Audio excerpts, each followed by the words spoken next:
So I've decided to be ambitious, and I'm going to be doing a series on President Richard Nixon, culminating in what we normally think of as the Watergate scandal. As you can imagine, there are endless documents that elaborate on actually happened and to what degree the president was involved. However, I'd like to give a huge shout out to the author Garrett M. Graff, who wrote the book Watergate: A New History. This book has been an invaluable tool in helping me understand the timeline and the main characters surrounding the scandal.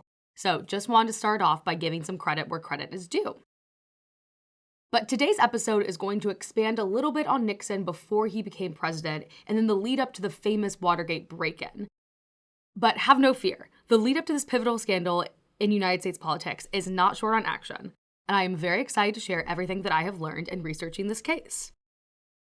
Without further ado, let's go back to the beginning for a brief rundown of the events that happened to Nixon before he was elected president. She's Sarah. She's Harley, and we're gaveling in another session of Crime in Congress.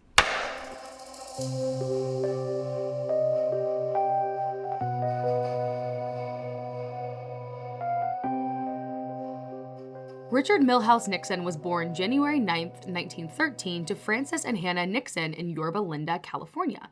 Not being from California myself, I had to look up where that is, and it's now a suburban city in northeastern Orange County, California. However, back when Nixon was born, this township was so new on the map that Nixon was the first baby ever recorded being born there. The doctor who delivered Nixon arrived at the house by horse and buggy. There are two things in my mind that you need to know about Nixon's upbringing.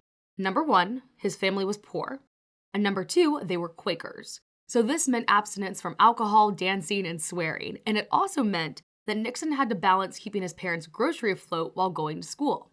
In fact, Nixon received a grant to attend Harvard, but instead went to Whittier College in California so he could take care of his family and their store. But growing up poor didn't stop Nixon from dreaming big either. In 8th grade, he listed his life goals, which included, I would like to study law and enter politics for an occupation, so that I might be of some good to the people. Once again, a trap many of us fall into. Even balancing work and school, Nixon was resilient. He graduated summa cum laude from Whittier in 1934, and then went to attend Duke University School of Law, where he graduated third in his class in 1937. After law school, Nixon applied for the FBI, but he never received a response back, so instead, he set up a law practice in Whittier, largely working on commercial litigation. And in 1938, he met his future wife, Thelma, went by Pat Ryan, at the Whittier Community Players production of The Dark Tower. Another theater reference. I'm actually very proud of you for working this one in so early. Don't worry, there's another one. Just you wait. Amazing. Anyways, after much courting on the part of Nixon, the two were wed on June 21st, 1940. 2 years later, the couple moved to Washington, D.C., where Nixon had gotten a job with the Office of Price Administration. However, he kind of hated it, so he applied for the Navy and was appointed a lieutenant junior grade in the United States Naval Reserve on June 15th, 1942. In his 4 years of active duty, Nixon received 2 letters of commendation for his hard work and had been promoted to lieutenant commander. Immediately after Nixon left the Navy in 1946, he and his wife returned to Whittier, California to start campaigning for California's 12th congressional district seat. This district had been held by Democratic Representative Jerry Voorhis in 1937. The Republicans in the district had formed a committee to decide on a candidate to defeat Voorhis and had finally decided that Nixon was the man for the job after failing to attract another higher-profile candidate. Tough that he wasn't the first choice, though. That has to hurt. Yeah, I kind of feel like in all my research that Nixon is largely pictured as this kind of underdog, and he certainly thought of himself in this way too. And I kind of think that maybe this long-standing insecurity, starting from his humble beginnings, made him extra paranoid and pushed him towards more extreme measures, as we'll see. Men will literally run for president instead of going to therapy. It's so true. Nevertheless, Nixon succeeded and won the election, in part thanks to his campaign tactic of suggesting that Voorhis had communist ties and radical views. This tactic would help Nixon gain national attention in the House of Representatives, fueling the Red Scare and giving way to McCarthyism. During his first term in office, he was a member of the Un-Americans Activities Committee that led to Alger Hiss's conviction of perjury. We'll have to cover that scandal in another episode because that one is also a doozy. The important takeaway here is that Nixon felt a special obligation to the country to weed out communists and had a lot of success doing so. By 1950, Nixon was campaigning for one of California's Senate seats against Democrat Helen Gagagan Douglas. Again, I believe that's how you pronounce the name. But she was actually a Broadway actress turned congresswoman from another district in Southern California. Okay, that's actually pretty cool. Yeah, and fun fact, her portrayal as the villain in the 1935 movie She, that's what the movie was called, She, that inspired Disney's evil queen in Snow White and the Seven Dwarfs. That must have been hard when she was campaigning to kind of like shake that image, but I didn't never realize how strong the theater to politics pipeline is. No, it's so real. Even the more people I meet here in DC, I'm like, of course you were a theater kid. Yeah, I mean, everyone's acting, so I guess that makes sense. Anyways, the election between Nixon and Douglas is where Nixon really upped his dirty trick game, which would land him the nickname from his opponents, Tricky Dicky. Now, during her time in the House of Representatives, Douglas had voted for welfare programs and against the House of Un-American Activities Committee, which, of course, Nixon was the leader of. So during his Senate campaign, Nixon's team leaned heavily into the Red Scare and framed Douglas as a communist. Nixon's team even went to Douglas's campaign event to pass around pink slips, which implied that Douglas was in fact a communist. This led to Douglas being branded as the Pink Lady. But it wasn't just anti-communist sentiments that Nixon and his team dug into. They also used racism and anti-Semitism, too. Oh, great. According to one source I read, some voters in largely white Republican areas received postcards from a mythical communist league of Negro women urging them to vote for Helen for senator. We are with her 100%. And being that Douglas was married to a man of Jewish heritage, one campaign slogan that was floated around said, "You can't elect this woman that sleeps with a Jew," which is a crazy thing to say, period, but it's also worth mentioning that her husband, Melvin, was only half Jewish on his father's side, and he literally had no idea until he was a teenager. That's so slimy, and just, it's always gross when you bring, like, personal life into it when it's so unnecessary. Yeah. Did this tactic work? Unfortunately, yeah. Nixon's smear campaign worked, and he was elected California's newest senator in 1950. However, not even halfway through his Senate term, Nixon was chosen to be General Dwight D. Eisenhower's running mate in 1952. Okay, that makes sense, because I don't even know if I knew that he was a senator. Yeah, he was only there for, 2 years? Mm-hmm. And in September of that year, so this is 1952, Nixon got his first real taste of a national scandal surrounding himself. The media had revealed that Nixon had a private fund established by his backers to reimburse him for his political expenses.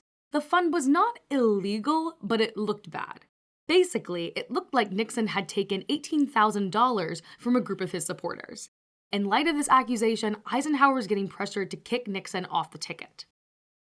Nixon responded with a 30-minute address on national television, now nicknamed the Checkers speech. The name referred to the Nixon family pet spaniel Checkers, which was a gift from a Texas donor.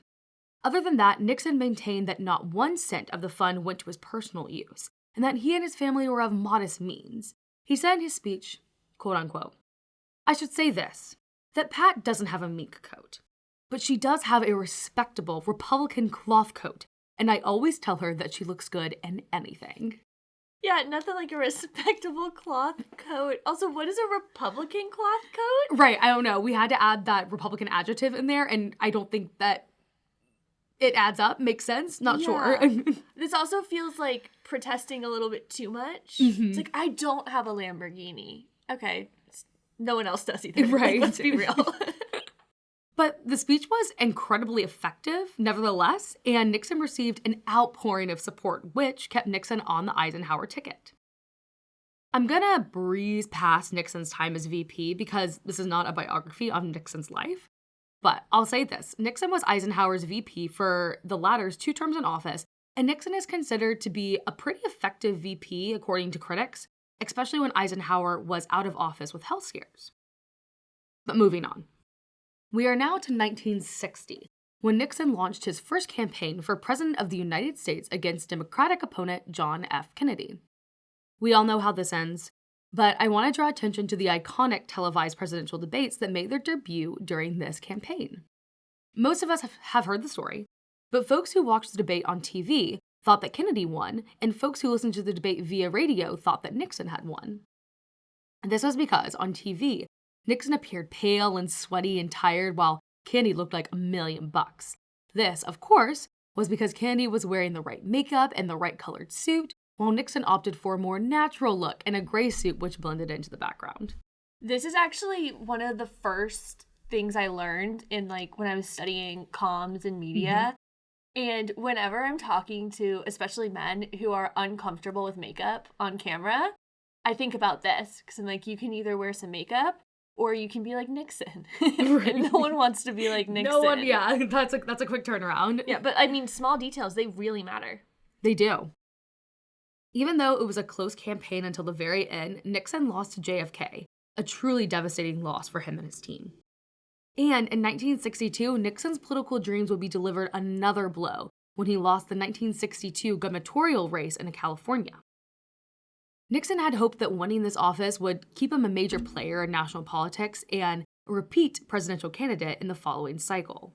The back-to-back losses in the 1960 presidential campaign and the 1962 gubernatorial campaign is where we start to see Nixon's hatred for the press grow, which becomes a large part of his later downfall. During the 1960 campaign, the press had just fallen in love with JFK, leaving Nixon with a feeling that the press was just not on his side. And then especially during his gubernatorial race and after he lost, he even said this to the media: "As I leave you, I want you to know, just think how much you're going to be missing. You won't have Nixon to kick around anymore." He would have loved Mean off of Speak Now. Yeah. Someday, I'm going to be living in a big old city and all you're ever going to be is me. You're going to rue this day. It's also interesting and a good reminder that the us versus them mentality that we see in the press is not recent. It's been around since before Nixon. Yeah, totally. And Nixon really leaned into it. 1963 to 1967 are referred to as Nixon's wilderness years. We all have wilderness years. We really do. Once again, I'm going to breeze past this because this is not a biography. What you need to know is that during this time, Nixon helped campaign for other Republicans, from 1964 Republican presidential nominee Barry Goldwater to other candidates vying for congressional seats. But notably, he did not run for office himself. However, at the end of 1967, Nixon announced to his family that he was going to launch a presidential campaign for the second time. Here we go. The 1968 presidential election was a three-way race. We had Republican nominee Nixon, Democratic nominee and incumbent Vice President Hubert Humphrey, and the American Independent Party nominee, former Alabama Governor George Wallace. The incumbent President Lyndon B. Johnson actually had withdrawn from the race following the disastrous Tet Offensive of the Vietnam War. With public support for the war waning, the attacks on U.S. soldiers during the Tet Offensive was kind of the nail in Johnson's coffin. In addition to withdrawing from the race in March of 1968, Johnson also called for formal peace talks which officially began in Paris in May 1968. Now, Johnson briefed Nixon on these peace talks even before Nixon had secured the nomination. Johnson believed that he and any potential presidential successor had to look united, so neither the South Vietnamese or the North Vietnamese held out through the election thinking that they could get a better deal under the new president. However, Nixon believed that the start and progress of these peace talks would benefit his Democratic opponent. So while publicly he supported the peace talks, behind the scenes, he and his team were actively working against the Johnson administration's efforts. This episode of behind-the-scenes interference is coined the Chennault Affair, after Anna Chennault, who was a top fundraiser and socialite in Republican circles and the widow of a World War II general. During the 1968 election, Chennault arranged 2 secret meetings between Nixon and the South Vietnamese ambassador. While what was exactly said during these meetings is largely unknown, it seems that at minimum, Nixon indicated that he would be in touch with the ambassador through Chennault. Later, the ambassador cabled a message that read, "Many Republican friends have contacted me and encouraged me to stand firm." This sounds like treason? And did Johnson know about it? Yeah, he actually did. He knew, his VP Humphrey knew, and Johnson had even told Republican Senate leader Everett Dirksen about it. Ooh, like the Dirksen building. Like the Dirksen building. Notably, though, The Johnson team remained silent, and it was decided that it just wasn't good for the country to reveal the Nixon interference. Humphrey's decision to not expose what the Nixon camp had done was, as journalist Jules Whitcover wrote later, the noblest in American political history, one of the great tactical blunders. Possibly it was both. Wow. I also feel like Nixon is really getting lucky over and over again. For a lot of other people, just one of these moves that he made would have been career-ending. Yeah, totally. It kind of makes you feel invincible, perhaps? Ooh, a little foreshadowing? Maybe a little foreshadowing. Nixon would deny this interference ever happened until the day he died. However, for many, it really does seem like Nixon and his team undercut LBJ's credibility and spoiled the peace talks in the final months and days leading up to the election by telling the South Vietnamese government through backdoor channels that they would get a better deal under Nixon's new administration. I mentioned this episode for two reasons. First, it shows how far Nixon and his team were willing to push legal and ethical boundaries to win, and they got away with it. Second, it also helps explain Nixon's reaction to the release of the Pentagon Papers. So, spoiler alert, Nixon won the presidential election and assumed office January 1969. Around 2 years later, the Pentagon Papers are leaked. Can you remind me what the Pentagon Papers are? Absolutely. So, the Pentagon Papers refer to the 47-volume top secret study documenting the United States political and military involvement in Vietnam from 1945 to 1968. One aide who worked on the study was named Daniel Ellsberg, and he had changed his mind and had become opposed to the war. And then he ended up leaking 43 of the 47 volumes of the Pentagon Papers to the New York Times, which in turn began publishing the excerpts on June 13, 1971. These publications revealed how the United States had expanded its war into Vietnam and Indochina, and, as the New Yorker later put it, the papers revealed the systematic lying to the American people by 4 U.S. presidents, from Harry Truman to Lyndon Johnson. The public was outraged, to say the least, about the contents of this report. However, the 43 volumes leaked to the press never mentioned Nixon once. So one might think, hey, not my circus, not my monkeys, right? Not in the Nixon administration. It wasn't long before Nixon's national security advisor, Henry Kissinger, convinced the president to be outraged by this leak. The way Nixon now saw it, his presidency relied on his foreign policy victories from ending the Vietnam War, warming relations with China, and tearing down the Iron Curtain. Leaks would jeopardize his success and nix his reputation. I see what you did there. Nix his reputation. You know, thanks. I put it in just for you. Love a good pun. From then on, it was decided that the administration would go after the New York Times for publishing the papers, a fight they lost, spoiler alert, and they would also go after the person who leaked the papers, Daniel Ellsberg. One other quick note I have to mention that happened in the same year. February 1971, Nixon had recording devices installed in the Oval Office. He did this essentially for his future memoir. He was concerned that someone like Henry Kissinger would receive credit for his successes of his administration.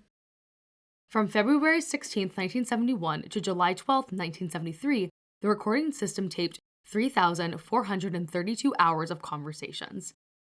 And not to spoil anything, these works epically work against Nixon later on. The Pentagon Papers scandal was a major turning point for Nixon and his administration. It fostered this environment of paranoia, espionage, and simply illegal activities, all of which were signed off by Nixon. Folks in his administration recall getting pats on the back or praise for bringing back dirt on the many listed as Nixon's political enemies. Talk about a toxic work environment. Totally. Protecting the administration also started and ended with stopping leaks, like the Pentagon Papers. This is a theme that leads us to what many think of as the real start to the Watergate scandal, a group of, I guess we'll call them White House aides, nicknamed the White House Plumbers. White House counsel John Ehrlichman insisted on the creation of a new team devoted to stopping leaks like the Pentagon Papers. In fact, Nixon firmly believed that the Pentagon Papers leak was part of a larger conspiracy, and that there was no way that Ellsberg had acted alone. In his mind, this link was also akin to his earlier work on the House of Un-American Activities Committee. Essentially, the country's national security was at stake. The new committee to stop links was to be led by a man named Eagle Crow, a loyal and straight-laced member of Nixon's administration who had served as a liaison to the FBI and the Bureau of Narcotics and Dangerous Drugs. Assigned to Crow's team was a man named Howard E. Hunt. Hunt had worked for the CIA, where he had mainly worked to fight communist governments around the world. He had helped run covert operations in Mexico, the Balkans, Japan, Uruguay, and more. In 1954, he helped overthrow the communist government in Guatemala, which secured him an even larger role in organizing the Bay of Pigs invasion in Cuba. His role involved working undercover and banding together and organizing a group of Cuban exiles that the government hoped would be able to return to Cuba to incite a revolt. As we know, the Bay of Pigs invasion turned out to be a disaster, but Hunt would stay in touch with his band of Cuban exiles. Hunt was also a novelist on the side, writing spy books under different pen names that would reach moderate success. As Garrett Graff remarked in his book, Hunt's literary success was much like his CIA success. He never reached the upper ranks of the CIA or held a high-profile role for them. In fact, he was never a real covert operator and rather worked on kind of the political side under the State Department. Also, according to Hunt, he resigned from the CIA when a quote-unquote copyright mix-up on one of his novels led to the possibility that the agency would be publicly linked to his writing. Copyright mix-up, sure. Also, how did he get the White House gig? Right. So after the CIA, Hunt went to work at a PR company that essentially worked as a front for CIA operations until he was brought into the Nixon fold by White House aide Charles Colson, who knew Hunt from the Brown University Alumni Club in Washington, D.C. Colson thought Hunt was a tiger and the perfect fit to help carry out Nixon's desire to stop leaks and squash his political enemies. Crow, head of the new committee officially named the Special Investigations Unit, also brought in a character which he had met during his time as a liaison to the FBI, a man named G. Gordon Liddy. And let me just re-emphasize the word character on this guy. Despite growing up in an affluent family in Hoboken, Liddy had formed his identity around the idea that he was a tough guy. Growing up, he had wanted to fight in World War II and was absolutely devastated when the war ended before he was old enough to join the military. He did join during the Korean War, but had been assigned to a post in New York City, far from the glory of the battlefield. He went on to law school and joined the FBI, but transitioned to working as a New York district attorney for better pay. Later, he wound up in Nixon's Treasury Department after serving on Nixon's campaign where he had worked on law enforcement issues. To give you a better idea of what kind of guy Liddy was, while working at the Treasury Department, Liddy fashioned his own fake Treasury agent badge that, quote-unquote, allowed him to carry a gun. Yes, because working for the Treasury Department is very dangerous. Also, this sounds a lot like the Herschel Walker badge during his campaign where he was like, I'm an honorary cop. Oh, yeah. Like I said, a character. Liddy finally struck gold when he got a transfer to the White House working on a portfolio of narcotics, guns, and bombings. That's a portfolio. Quite the portfolio. And soon after, he was brought into work on the Special Investigations Unit. So the Special Investigations Unit set up shop in room 16 of the Executive Office building next to where some of the president's most important advisors sat. The new committee gained the nickname the White House Plumbers after David Young, an aide to Henry Kissinger who was also involved in the committee, tried to explain what he did to a living to his grandmother. Upon hearing that he stopped leaks for the president, his grandmother remarked, "Oh, you're a plumber." That's so wholesome. I love it. Hunt and Liddy became fast friends on the Special Investigations Unit. They were both in love with the idea of espionage and had just enough experience to believe they were experts at it. Liddy also nicknamed their Special Investigations Unit. However, he nicknamed their team Odessa, which may or may not have been inspired by the underground network of German SS officers after the war that also went by that label. Ooh, okay. We have a spy novelist and a fan of Hitler teaming up to conduct illegal espionage in the Executive Office building. What could go wrong? What could possibly go wrong? The first big mission of the plumbers was to break into Daniel Ellsberg's psychiatrist's office in California. Whoa, okay. Yeah. Coming out strong. The psychiatrist's name was Dr. Lewis Fielding, and the plumbers believed that Fielding was withholding derogatory information about Ellsberg that would help destroy his credibility. Hunt and Liddy came up with this plan to break into Fielding's office and steal the files on Ellsberg. The plan was presented to Crow, who presented it to White House counsel John Ehrlichman, who got the approval from the president himself. In fact, Nixon said, "Tell Crow he should do whatever he considers necessary to get to the bottom of this matter, to learn what Ellsberg motives and potential further harmful action might be." That's wild. So Hunt and Liddy made preparations to fly to California. Part of these preparations, in true espionage fashion, involved disguises. With help from a CIA staffer contracted by the White House, Hunt and Liddy received new identities. Liddy received a Kansas driver's license, appropriate pocket litter, a social security card, and a shoe insert that would alter his gait. He also got a brown wig, glasses, and a lifetime membership card to the NRA. They also received a small spy camera that would fit into a pipe tobacco pouch, and with their new disguises, Liddy and Hunt were off to California in August of 1971, just 2 months after the New York Times started publishing the Pentagon Papers. This is moving really fast and kind of feels like an Adam Sandler film Right. at this point. The day after they landed in California and checked into their hotel, Liddy and Hunt scoped out Dr. Fielding's office by posing as tourists, taking photos of the building and examining potential entering spots and escape routes. That night, they returned to the office at the time they planned to break in on a future trip. Scoping out the building, they ran into a Hispanic cleaning lady. Hunt talked to her in Spanish and told her that they were doctors and that they needed to leave a note for Dr. Fielding. She let them in. No way. Hunt continued to talk to her / distract her while Liddy surveyed the office suite. Liddy was pleased to see that the lock on the doctor's files would be easy to pick with his old FBI tools. And after leaving, they continued to survey the traffic patterns and such and watched the cleaning lady leave at around midnight. With a successful reconnaissance mission complete, Hunt and Liddy returned to Washington to create more of a formal break-in plan. Hunt suggested that his old acquaintances from Cuba do the actual break-in, so he recruited Bernard Backer, known as Macho, and Eugenio Martinez, I believe that's how you pronounce it, who had also been part of the anti-Castro movement. Hunt had told them that he had authority from the White House to investigate a traitor of the United States who passed along government secrets to the Russian embassy. By the way, that refers to a rumor that Ellsberg had passed the Pentagon Papers to the Soviets. They are White House employees, right? Like they have no connection to the CIA or FBI. No longer. No so I'll longer. get into a little bit later of kind of maybe Hunt's potential connection to the CIA that he still had during this, but no. Howard Hunt and Gordon Liddy, they are White House employees. It blows my mind that they couldn't see how wrong this was and how brazen it was. Yes, it only gets worse from here.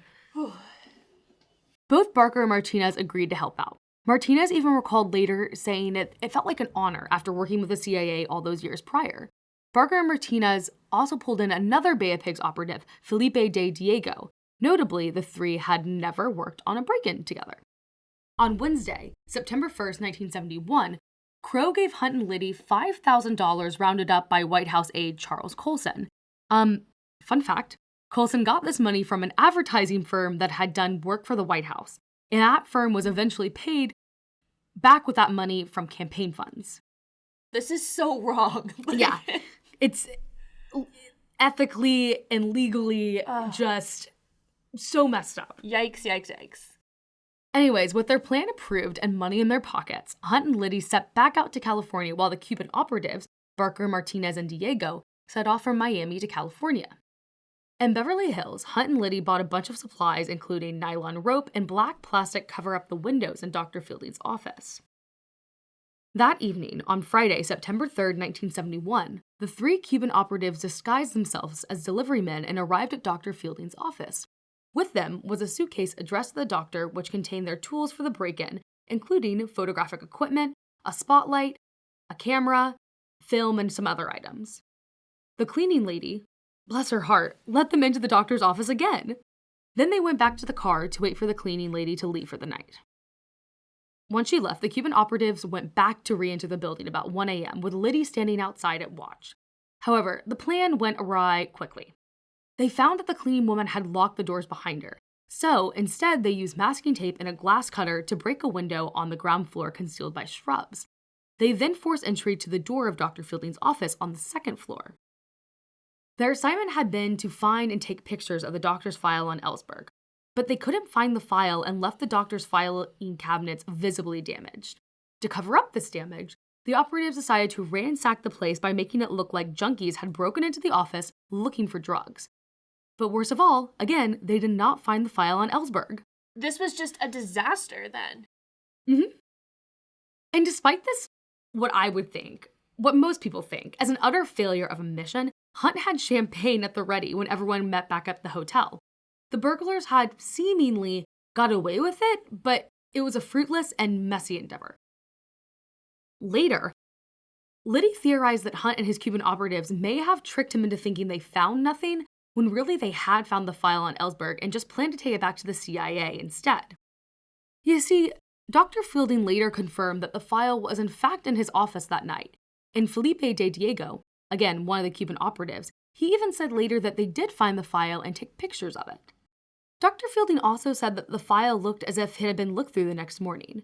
So there is the possibility that the burglars just missed it in the rush of it all, or that they really had done the job, which is why the champagne toast was called for. Really? Mm-hmm. Yeah, so in general, some theorize that, again, Hunt perhaps had more contact with the CIA all along than he kind of let on, but there isn't enough evidence to determine if he was or was not feeding information to the CIA. Either way, Hunt and Liddy made a final stop on their trip the next day to Dr. Fielding's home because they thought that perhaps the doctor would be keeping the Ellsberg file there. They snuck into the building to take pictures of the doctor's door lock and to scope out his back porch. This would be good intel if they decided they needed to do another break-in into Dr. Fielding's home. On the plane ride back, Hunt and Liddy bragged about their super secret national security mission. While they didn't give away all the details, the flight attendants on the flight later recognized Hunt and Liddy on the news when the story of the break-in came to light 18 months later.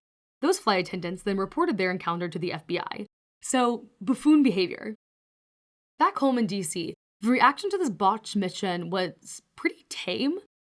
Like, everyone was just kind of like, oh, darn, well, better good luck next time. Which is just so mind-blowing, because I would think at minimum the reaction should have been, hey, I don't know. I don't think these guys know what they're doing. And if we really wanted to engage in illegal activities, because again, the moral compass in this office has long been broken. But then, maybe if we want to do these illegal things, maybe we should have real operatives on the case to carry out. Yeah, and Bay of Pigs, that was a failure, and then they pulled all those people who planned that failed invasion to do this. Like, right. Ideally, you just shoot down those ideas and say, hey, that's crazy and definitely illegal. But if you're going to embark on something like this, then you would think you would at least want to hire people who don't brag about their crimes on a plane and, I don't know, maybe have successfully done a crime in the past? Right. I know. I totally agree. But anyways, their other follow-up missions to discredit Ellsberg didn't work out either, unsurprisingly. But it definitely was not for a lack of trying.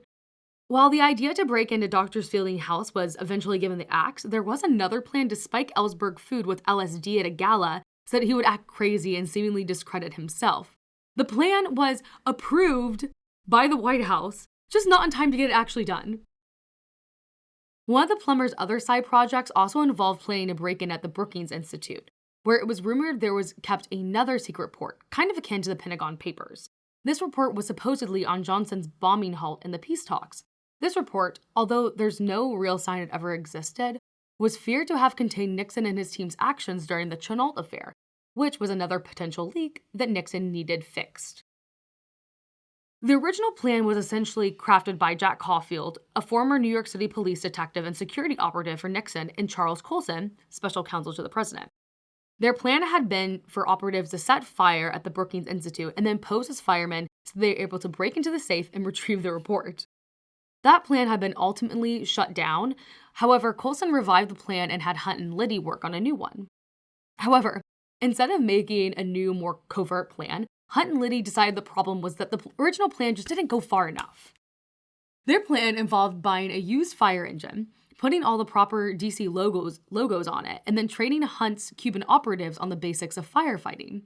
The idea was then to have a time-delayed firebomb go off in the building, and then show up with a fake fire truck before the real DC firemen arrived. This plan got shut down not because it was asinine, but because it was too expensive. The administration would not buy a used fire truck. I'm dumbfounded by this plan. And the fact that the plan was not the problem, it was the money? Yeah. Fascinating. We'll see this kind of play out again later on. So by now, folks in the Nixon administration had started to refocus on the 1972 re-election campaign. This is about when Liddy is transferred to the Committee to Re-elect the President, or CREEP for short.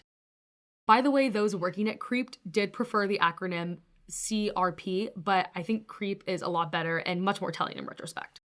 Did you see the new acronym that the Freedom Caucus came up with? No. For this committee thing they're putting together? So it was after this was recently, it was after the foreign aid package passed. Uh-huh. They announced the Floor Action Response Team. I'm just going to let you think about what the acronym is for that. And they're leaning into it, which is even crazier. Buffoon behavior. Creep is bad, but it's not fart. So at least there's that. At Creep, Liddy was handed a project named Operation Sandwedge. This was essentially to be an intelligence gathering operation against the political enemies of Nixon and his administration. Pumped about this new project, Liddy recruited his bestie Hunt to help out. Together, Liddy and Hunt decided to scale up the project to create an even grander plan called Operation Gemstone. Whenever Liddy and Hunt try to scale up, that's a recipe for disaster. You know it's not going to go well.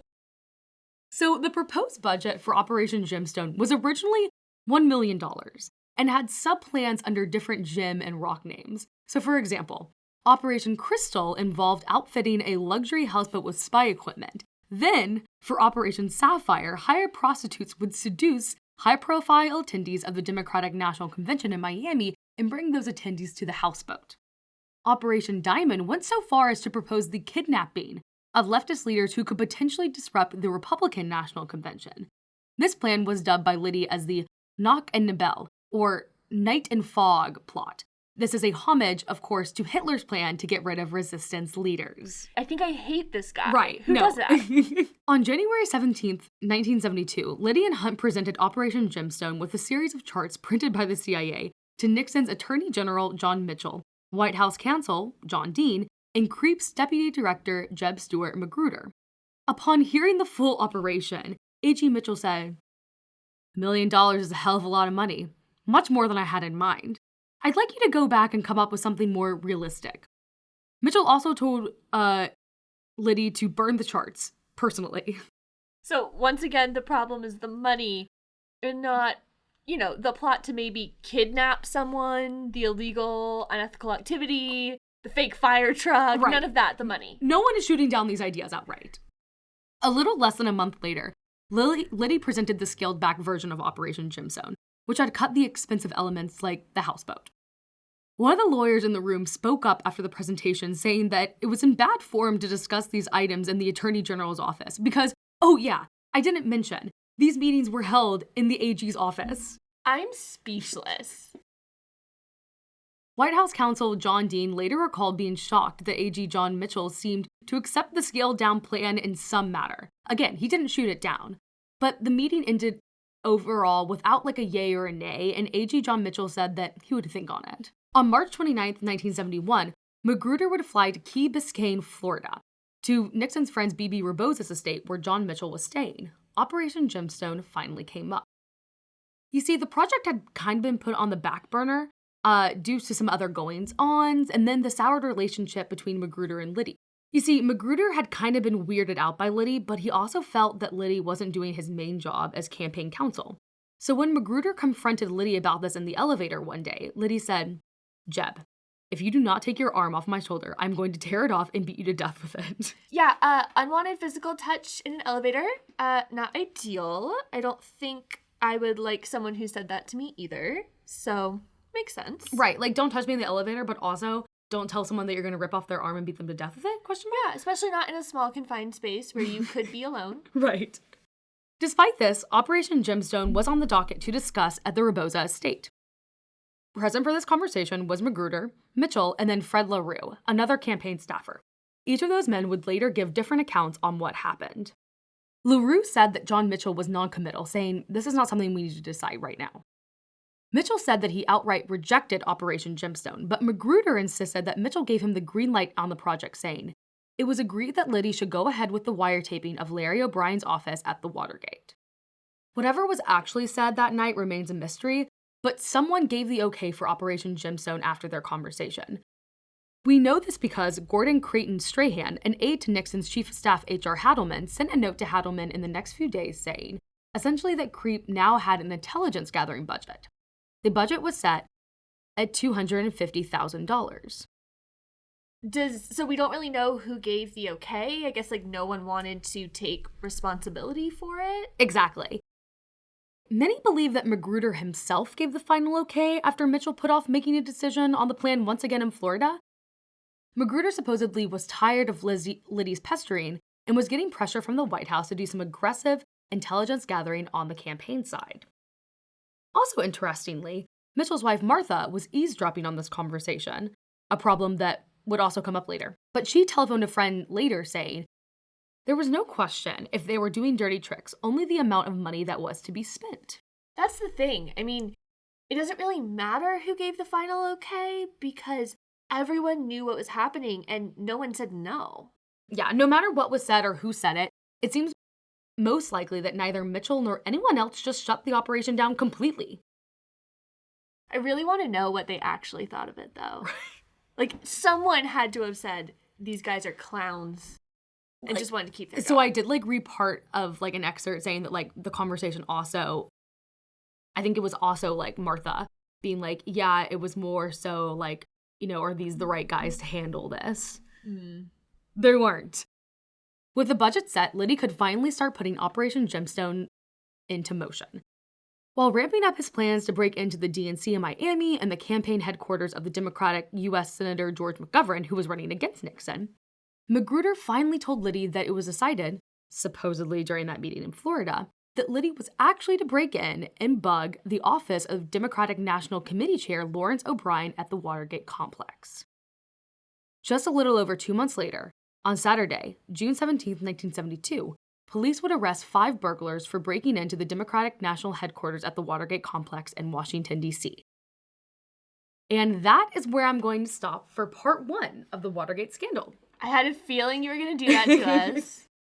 But you know what's kind of striking to me about this is you just laid out in really good detail what they're doing and why they're doing it. And I still don't think I understand what they're doing or why they're doing it. I get the broad strokes of preventing leaks, holding people accountable, but I feel like they've kind of lost the thread a little bit here. And they're just trying to get dirt where they can get dirt. I mean, I think it's a mixture of this kind of toxic work environment where there's so much paranoia and trying to get the dirt on the political enemies, but also this feeling of invincibility, right? Because they've gotten away. Nixon and his camp had gotten away with dirty tricks before. Mm-hmm. Tricky Dicky. Tricky Dicky. So we'll see how this all plays out next episode. I'm excited. On the Watergate scandal. I'm excited. Harley, do you want to gavel us out?